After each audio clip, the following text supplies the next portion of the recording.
Hey everybody, what's up and welcome back to today's video guys. And today guys, I'm going to be showing you how to add a shipping zone in WooCommerce. This is a very simple thing to do, so make sure to watch this quick and easy video till the very end, follow my steps correctly so you can make sure that this works the same for you and you can do this yourself. But yeah guys, let's get straight into it.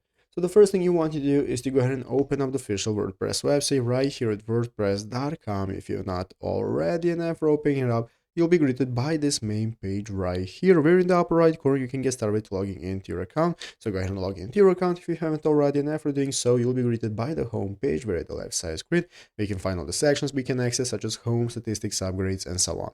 So let's go ahead and take a look at how we can get started setting up shipping zones in WooCommerce. First things first guys, go ahead and set up your store in WooCommerce if you haven't already. So here at the left side screen you can find the WooCommerce section, where we can get started adding a new store, or we can go ahead and get started with managing our store if you already have one. So if you have one, then you can access the settings from here, and now we can get started. So as you can see right here on the official WooCommerce website, we can take a look at how you can get started setting up shipping zones, and it's very easy. Basically guys, all we need to do is to go ahead and follow the steps right here. So to add and manage shipping zones, you want to go ahead and get started by going into the settings option. So visiting WooCommerce, then settings and shippings, you'll go ahead and be able to add your zones. So here in the WooCommerce option, you can click on it, then a settings option is going to appear. By clicking the settings option that appears, you can go ahead and click on shipping. So from shipping there, you can get started adding any shipping zones that you want. You're going to go ahead and see a big button that's going to show you to add a shipping zone. So here, this is where everything you can get started, and you get started managing your WooCommerce store, and it's easy as that. So I hope this video was helpful. If it was, make sure to leave a like, subscribe to the channel. So thanks for watching,